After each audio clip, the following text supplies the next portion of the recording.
براءة من الله ورسوله إلى الذين عاهدتم من المشركين فسيحوا في الأرض 4 أشهر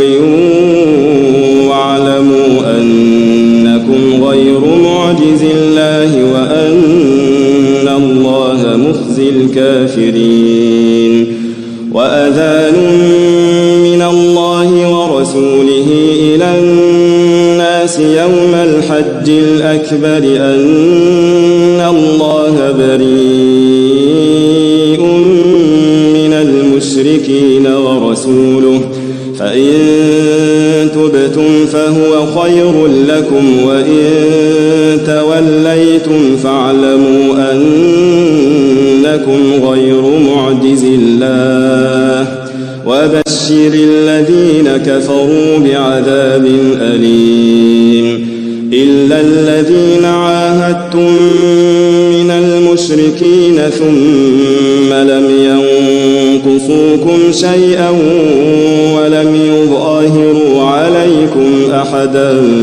فأتموا إليهم عهدهم إلى مدتهم إن الله يحب المتقين. فإذا انسلخ الأشهر الحرم فاقتلوا المشركين حيث وجدتموهم وخذوهم واحصروهم واقعدوا لهم كل مرصد فإن تابوا وأقاموا الصلاة وآتوا الزكاة فخلوا سبيلهم إن الله غفور رحيم. وإن أحد من المشركين استجارك فأجره حتى يسمع كلام الله ثم أبلغه مأمنه ذلك بأنهم قوم لا يعلمون. كيف يكون للمشركين عهد عند الله وعند رسوله إلا الذين عاهدتم عند المسجد الحرام فما استقاموا لكم فاستقيموا لهم إن الله يحب المتقين. كيف وإن يظهروا عليكم لا يرقبوا فيكم إلا ولا ذمة يرضونكم بأفواههم وتأبى قلوبهم وأكثرهم فاسقون. اشتروا بآيات الله ثمنا قليلا فصدوا عن سبيله إنهم ساء ما كانوا يعملون. لا يرقبون في مؤمن إلا ولا ذمة وأولئك هم المعتدون. فإن تابوا وأقاموا الصلاة وآتوا الزكاة فإخوانكم في الدين ونفصل الآيات لقوم يعلمون. وإن نكثوا أيمانهم من بعد عهدهم وطعنوا في دينكم فقاتلوا أئمة الكفر إنهم لا أيمان لهم لعلهم ينتهون. ألا تقاتلون قوما نكثوا أيمانهم وهموا بإخراج الرسول وهم بدؤوكم أول مرة أتخشونهم فالله أحق أن تخشوه إن كنتم مؤمنين. قاتلوهم يعذبهم الله بأيديكم ويخزهم وينصركم عليهم ويشف صدور قوم مؤمنين ويذهب غيظ قلوبهم ويتوب الله على من يشاء والله عليم حكيم. أم حسبتم أن تتركوا ولما يعلم الله الذين جاهدوا منكم ولم يتخذوا من دون الله ولا رسوله ولا المؤمنين وليجة والله خبير بما تعملون. ما كان للمشركين أن يعمروا مساجد الله شاهدين على أنفسهم بالكفر أولئك حبطت أعمالهم وفي النار هم خالدون.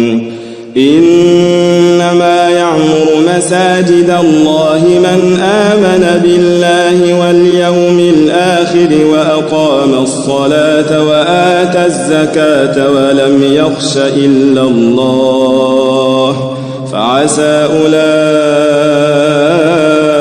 أن يكونوا من المهتدين.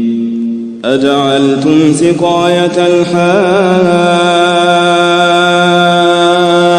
وعمارة المسجد الحرام كمن آمن بالله واليوم الآخر وجاهد في سبيل الله لا يستوون عند الله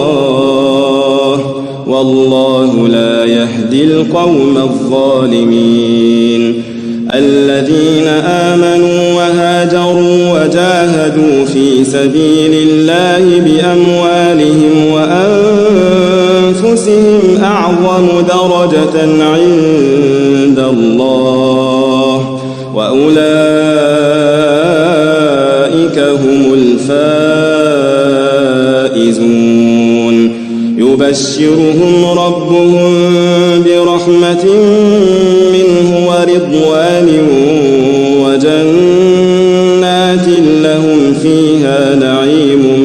مقيم خالدين فيها أبدا إن الله عنده أجر عظيم. يا أيها الذين آمنوا لا تتخذوا آباءكم وإخوانكم أولياء إن استحبوا الكفر على الإيمان ومن يتولهم منكم فأولئك هم الظالمون. قل إن كان آباؤكم وأبناؤكم وإخوانكم وأزواجكم وعشيرتكم وأموال اقترفتموها وتجارة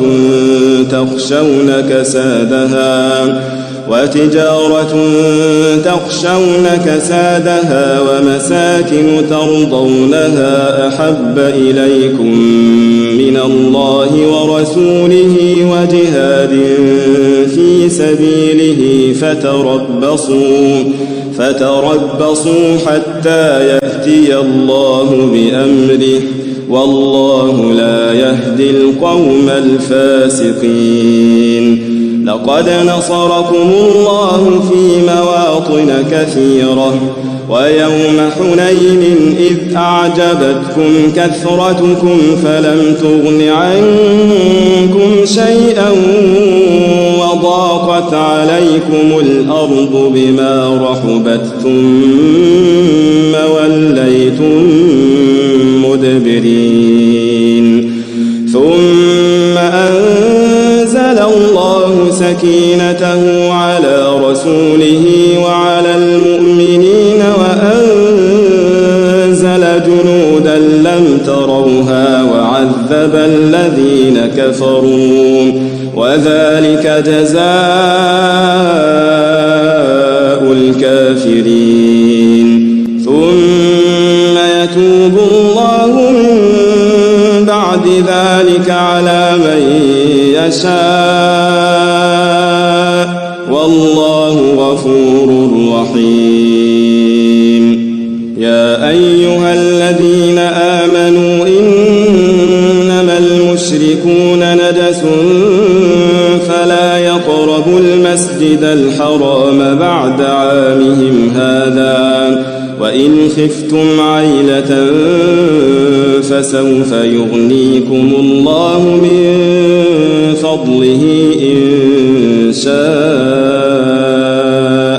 إن الله عليم حكيم. قاتلوا الذين لا يؤمنون بالله ولا باليوم الآخر ولا يحرمون ما حرم الله ورسوله ولا يدينون دين الحق من الذين أوتوا الكتاب حتى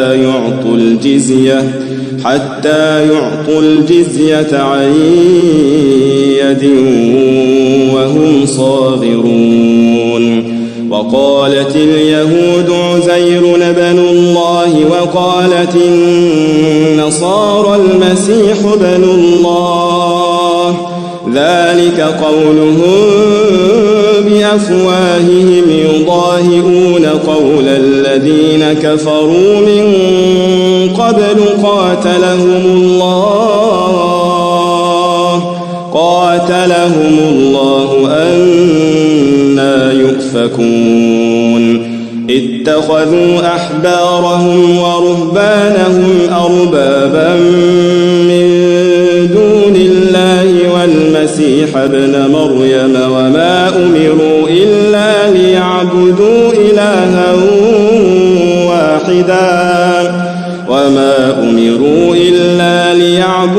إلها واحدا لا إله إلا هو سبحانه عما يشركون. يريدون أن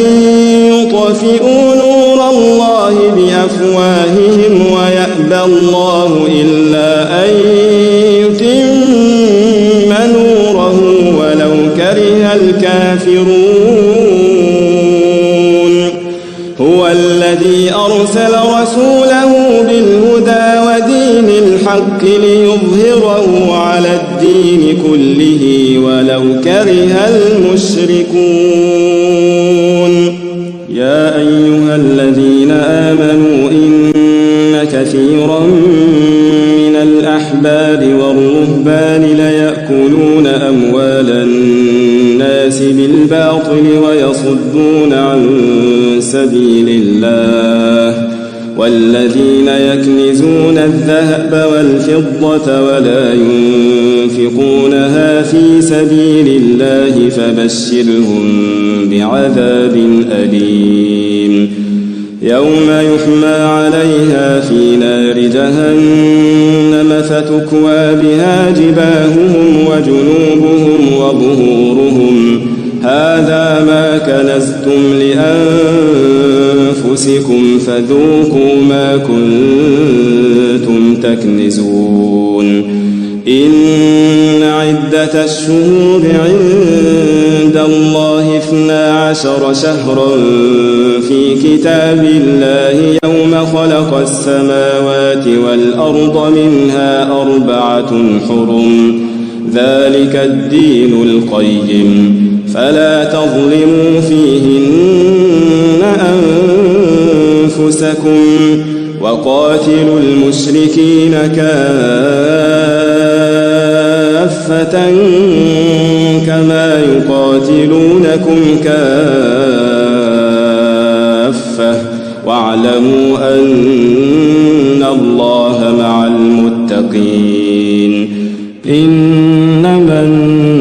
النسيء زيادة في الكفر يضل به الذين كفروا يحلونه عاما ويحرمونه عاما ليواطئوا عدة ما حرم الله فيحلوا ما حرم الله. زين لهم سوء أعمالهم والله لا يهدي القوم الكافرين. يا أيها الذين آمنوا ما لكم إذا قيل لكم انفروا في سبيل الله اثاقلتم إلى الأرض أرضيتم بالحياة الدنيا من الآخرة فما متاع الحياة الدنيا في الآخرة إلا قليل إلا تنفروا يعذبكم عذابا أليما ويستبدل قوما غيركم ولا تضروه شيئا والله على كل شيء قدير إلا تنصروه فقد نصره الله إذ أخرجه الذين كفروا ثاني اثنين إذ هما في الغار إذ يقول لصاحبه لا تحزن إن الله معنا فأنزل الله سكينته عليه وأيده بجنود لم تروها وجعل كلمة الذين كفروا السفلى وكلمة الله هي العليا والله عزيز حكيم انفروا خفافا وثقالا وجاهدوا بأموالكم وأنفسكم في سبيل الله ذلكم خير لكم إن كنتم تعلمون لو كان عرضا قريبا وسفرا قاصدا لاتبعوك ولكن بعدت عليهم الشقة وسيحلفون بالله لو استطعنا لخرجنا معكم يهلكون أنفسهم والله يعلم إنهم لكاذبون عفى الله عنك لم أذنت لهم حتى يتبين لك الذين صدقوا وتعلم الكاذبين لا يستأذنك الذين يؤمنون بالله واليوم الآخر أن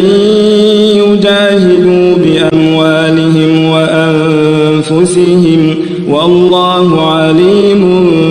بالمتقين إنما يستأذنك الذين لا يؤمنون بالله واليوم الآخر وارتابت قلوبهم فهم في ريبهم يترددون ولو أرادوا الخروج لأعدوا له عدة ولكن كره الله بعاثهم فثبطهم وقيل اقعدوا مع القاعدين لو خرجوا فيكم ما زادوكم إلا خبالا ولأوضعوا خلالكم يبغونكم الفتنة وفيكم سماعون لهم والله عليم بالظالمين لقد ابتغوا الفتنة من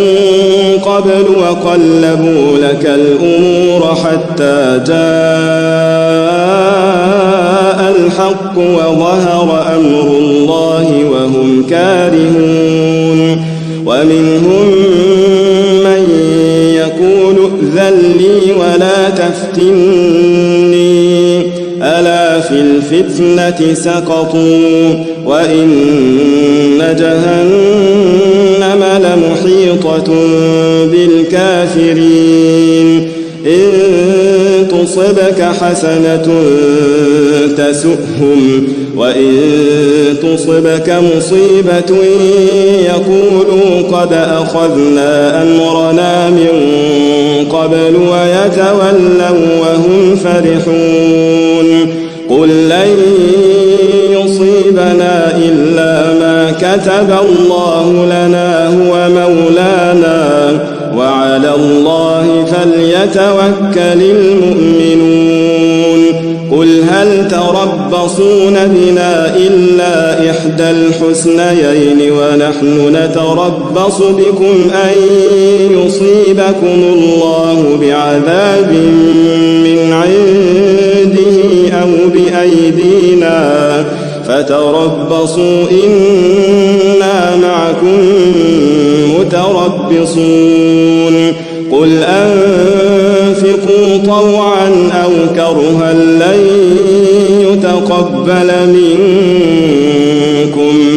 لن يتقبل منكم إنكم كنتم قوما فاسقين وما منعهم أن تقبل منهم نفقاتهم إلا أنهم كفروا بالله وبرسوله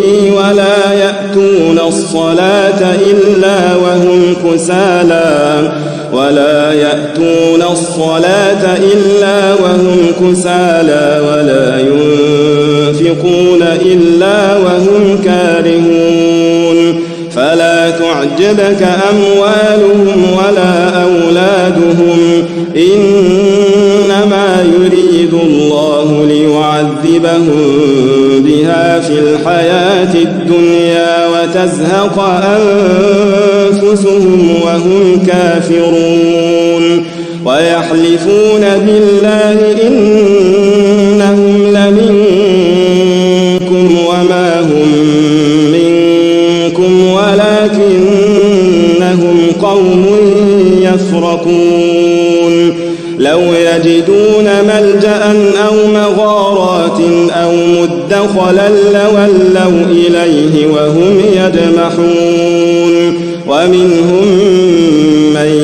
يلمزك في الصدقات فإن أعطوا منها رضوا وإن لم يعطوا منها إذا هم يسخطون ولو أنهم رضوا ما آتاهم الله ورسوله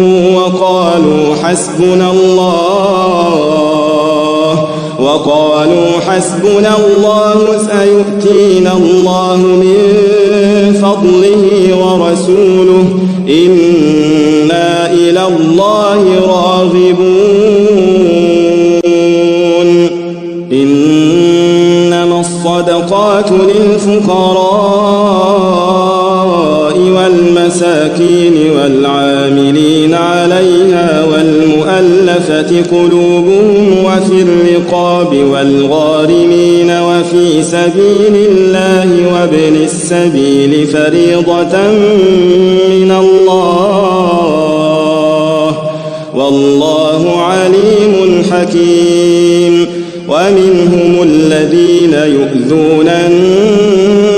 النبي ويقولون هو أذن قل أذن خير لكم يؤمن بالله ويؤمن للمؤمنين ورحمة للذين آمنوا منكم والذين يؤذون رسول الله لهم عذاب أليم يحلفون بالله لكم ليرضوكم والله ورسوله أحق أن يرضوه إن كانوا مؤمنين ألم يعلموا أنه من يحادد الله ورسوله فأن له نار جهنم خالدا فيها ذلك الخزي العظيم يحذر المنافقون أن تنزل عليهم سورة تنبئهم بما في قلوبهم قل استهزئوا إن الله مخرج ما تحذرون ولئن سألتهم ليقولن إنما كنا نخوض ونلعب قل أبالله وآياته ورسوله كنتم تستهزئون لا تعتذروا قد كفرتم بعد إيمانكم إن نعف عن طائفة منكم نعذب طائفة بأنهم كانوا مجرمين المنافقون والمنافقات بعضهم من بعض يأمرون بالمنكر وينهون عن المعروف ويقبضون أيديهم نسوا الله فنسيهم إن المنافقين هم الفاسقون وعد الله المنافقين والمنافقات والكفار نار جهنم خالدين فيها هي حسبهم ولعنهم الله ولهم عذاب مقيم كالذين من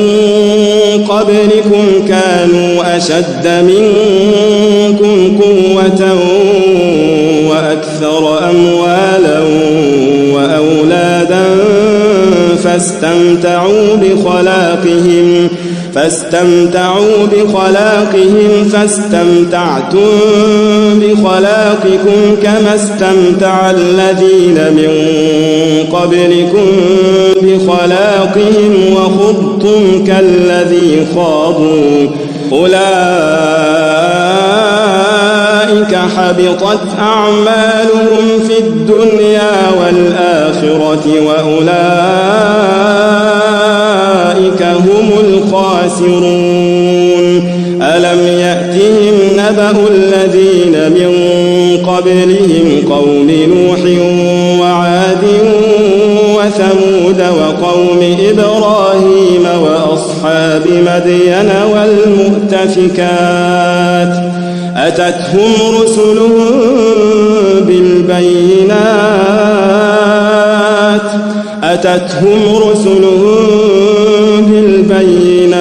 فما كان الله ليظلمهم ولكن كانوا أنفسهم يظلمون والمؤمنون والمؤمنات بعضهم أولياء بعض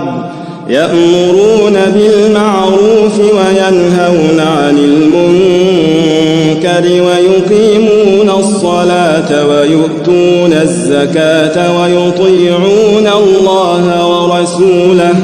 أولئك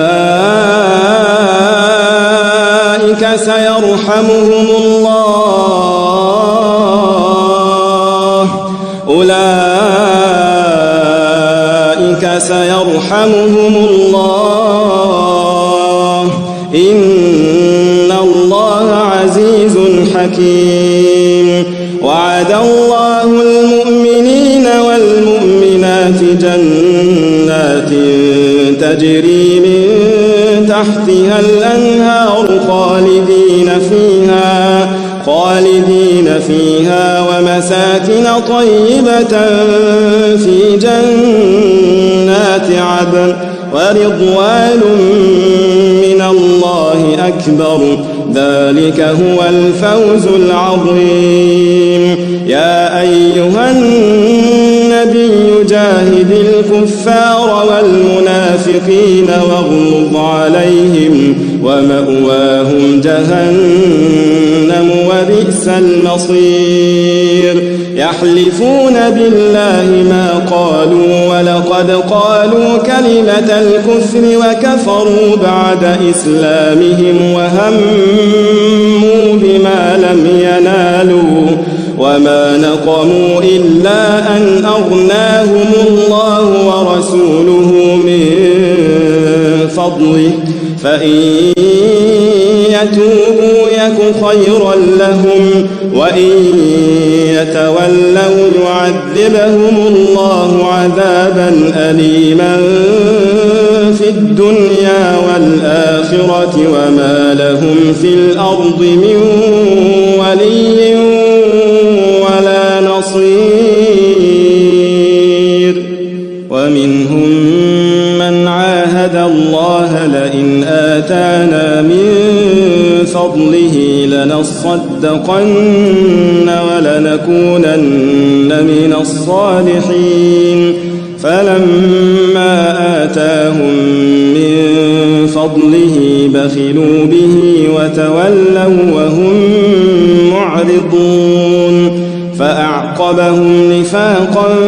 في قلوبهم إلى يوم يلقونه بما أخلفوا الله ما وعدوه وبما كانوا يكذبون ألم يعلموا أن الله يعلم سرهم ونجواهم وأن الله علام الغيوب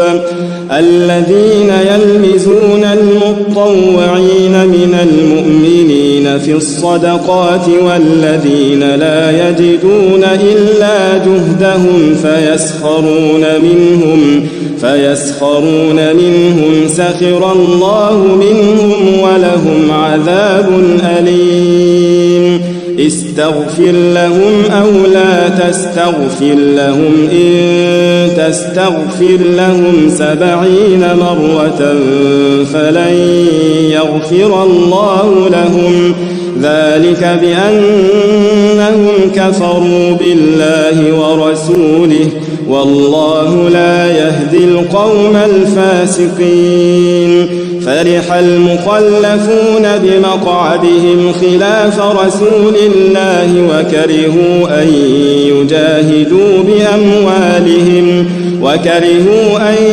يجاهدوا بأموالهم وأنفسهم في سبيل الله وقالوا لا تنفروا في الحر قل نار جهنم أشد حرا لو كانوا يفقهون فليضحكوا قليلا وليبكوا كثيرا جزاء بما كانوا يكسبون فإن رجعك الله إلى طائفة منهم فاستأذنوك للخروج فقل لن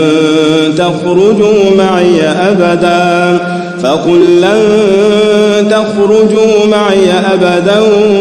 ولن تقاتلوا معي عدوا إنكم رضيتم بالقعود أول مرة فاقعدوا مع الخالفين ولا تصل على أحد منهم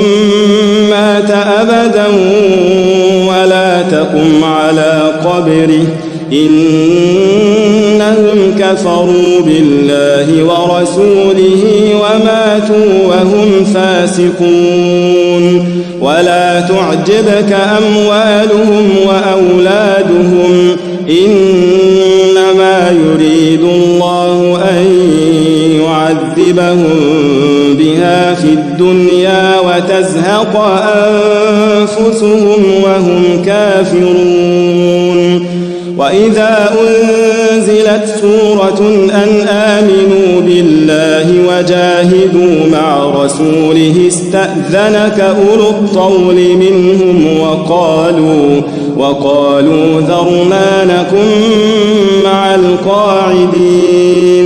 رضوا بأن يكونوا مع الخوالف وطبع على قلوبهم فهم لا يفقهون لكن الرسول والذين آمنوا معه جاهدوا بأموالهم وأنفسهم وأولئك لهم الخيرات وأولئك هم المفلحون أعد الله لهم جنات تجري من تحتها الأنهار خالدين فيها ذلك الفوز العظيم. وجاء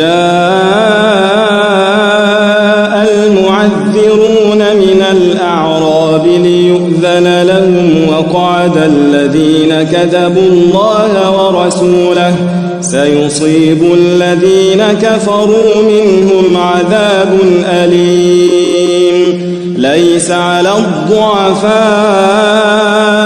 ولا على المرضى ولا على الذين لا يجدون ما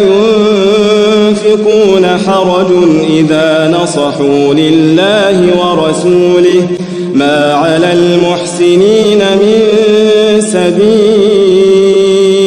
والله غفور رحيم. ولا على الذين إذا ما أتوك لتحملهم قلت لا أجد ما أحملكم عليه تولوا وأعينهم تفيض من الدمع حزنا ألا يجدوا ما ينفقون. إنما السبيل على الذين يستأذنونك وهم أغنياء رضوا بأن يكونوا مع الخوالف وطبع الله على قلوبهم فهم لا يعلمون. يعتذرون إليكم إذا رجعتم إليهم قل لا تعتذروا لن نؤمن لكم قد نبأنا الله من أخباركم وسيرى الله عملكم ورسوله ثم تردون إلى عالم الغيب والشهادة فينبئكم بما كنتم تعملون. سيحلفون بالله لكم إذا انقلبتم إليهم لتعرضوا عنهم فأعرضوا عنهم إنهم رجس ومأواهم جهنم جزاء بما كانوا يكسبون. يحلفون لكم لترضوا عنهم فإن ترضوا عنهم فإن الله لا يرضى عن القوم الفاسقين. الأعراب أشد كفرا ونفاقا وأجدر ألا يعلموا حدود ما أنزل الله على رسوله والله عليم حكيم. ومن الأعراب من يتخذ ما ينفق مغرما ويتربص بكم الدوائر عليهم دائرة السوء والله سميع عليم. ومن الأعراب من يؤمن بالله واليوم الآخر ويتخذ ما ينفق قربات عند الله وصلوات الرسول ألا إنها قربة لهم سيدخلهم الله في رحمته إن الله غفور رحيم. والسابقون الأولون من المهاجرين والأنصار والذين اتبعوهم بإحسان رضي الله عنهم ورضوا عنه وأعد لهم جنات تجري تحتها الأنهار خالدين فيها أبدا ذلك الفوز العظيم. وممن حولكم من الأعراب منافقون ومن أهل المدينة مردوا على النفاق لا تعلمهم نحن نعلمهم سنعذبهم مرتين ثم يردون إلى عذاب عظيم. وآخرون اعترفوا بذنوبهم خلطوا عملا صالحا وآخر سيئا عسى الله أن يتوب عليهم إن الله غفور رحيم خذ من أموالهم صدقة تطهرهم وتزكيهم بها وصل عليهم إن صلاتك سكن لهم والله سميع عليم ألم يعلموا أن الله هو يقبل التوبة عن عباده ويأخذ الصدقات وأن الله هو التواب الرحيم وقل اعملوا فسيرى الله عملكم ورسوله والمؤمنون وستردون إلى عالم الغيب والشهادة فينبئكم بما كنتم تعملون وآخرون مرجون لأمر الله إما يعذبهم وإما يتوب عليهم والله عليم حكيم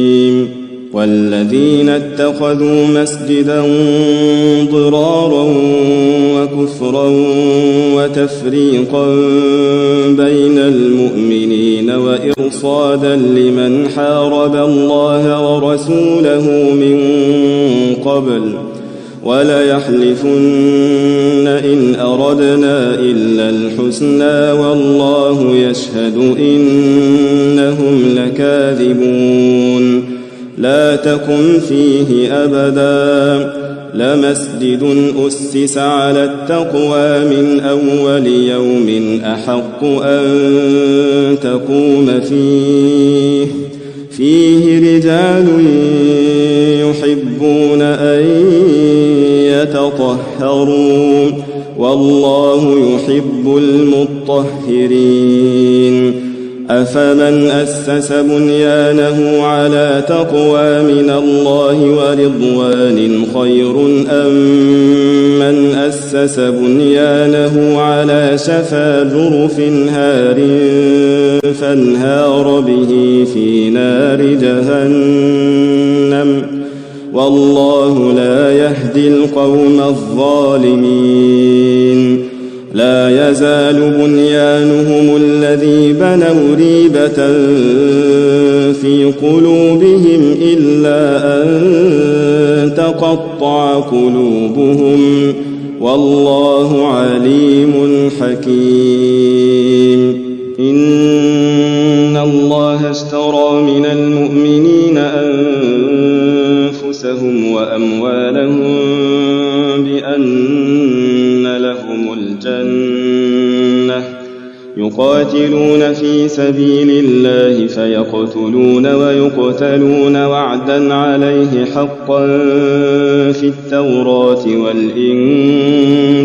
والقرآن ومن أوفى بعهده من الله فاستبشروا ببيعكم الذي بايعتم به وذلك هو الفوز العظيم التائبون العابدون الحامدون السائحون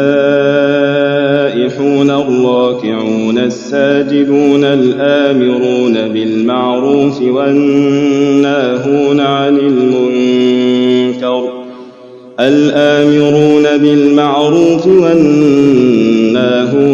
المنكر والحافظون لحدود الله وبشر المؤمنين ما كان للنبي والذين آمنوا أن يستغفروا للمشركين ولو كانوا أولي قربى من بعد ما تبين لهم أنهم أصحاب الجحيم وما كان استغفار إبراهيم لأبيه إلا عن موعدة وعدها إياه فلما تبين له أنه عدو لله تبرأ منه إن إبراهيم لأواه حليم وما كان الله ليضل قوما بعد إذ هداهم حتى يبين لهم ما يتقون إن الله بكل شيء عليم إن الله له ملك السماوات والأرض يحيي ويميت وما لكم من دون الله من ولي ولا نصير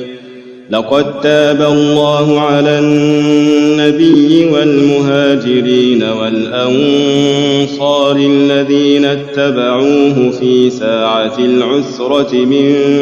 بعد ما كاد يزيغ قلوب فريق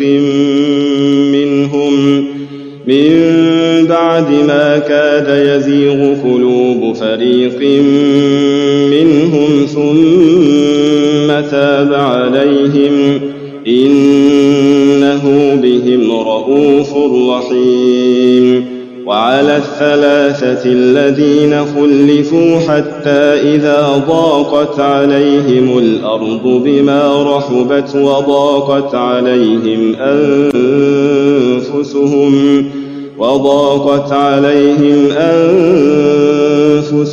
وظنوا أن لا ملجأ من الله إلا إليه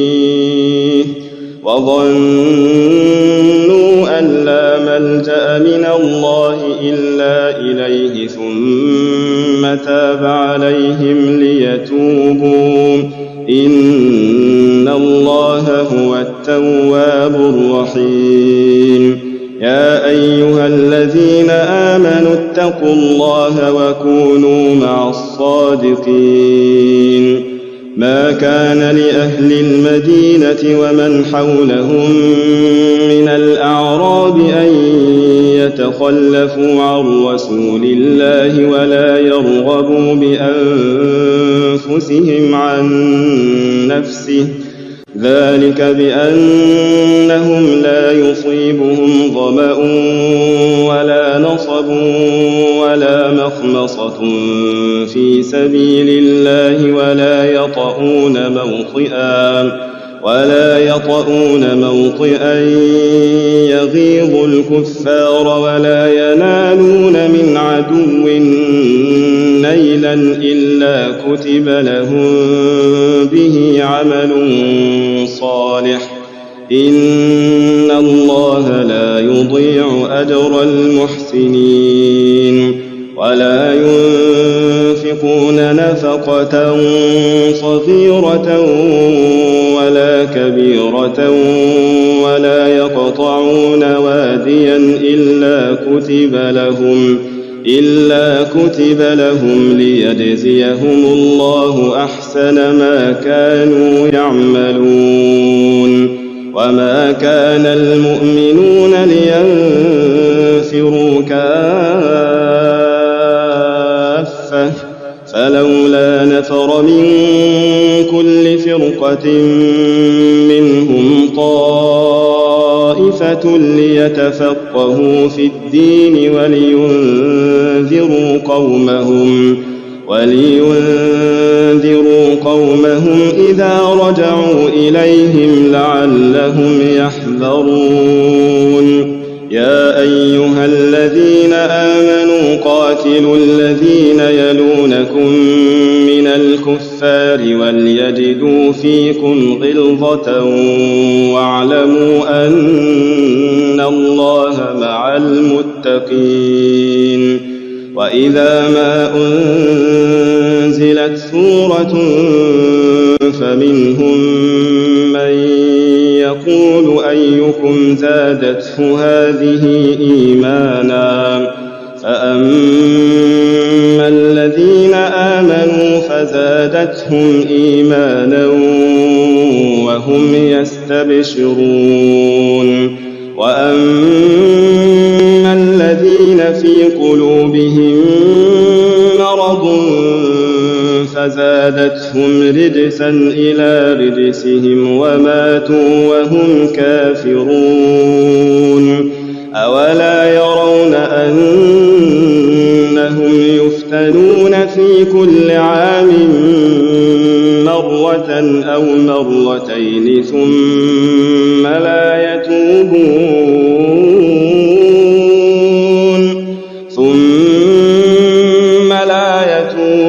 ولا هم يذكرون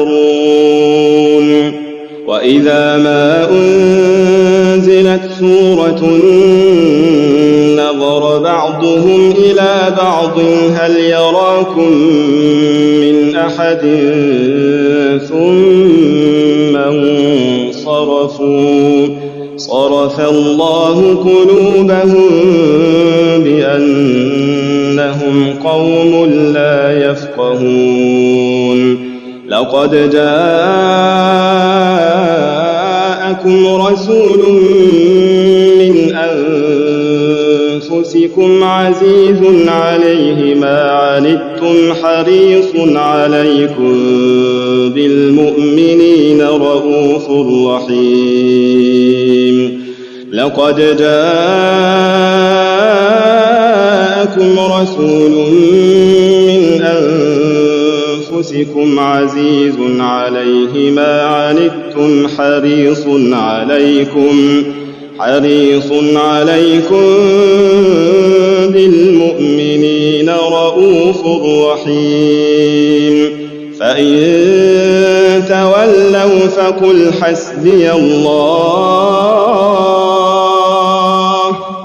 فقل حسبي الله لا إله إلا هو عليه توكلت وهو رب العرش العظيم.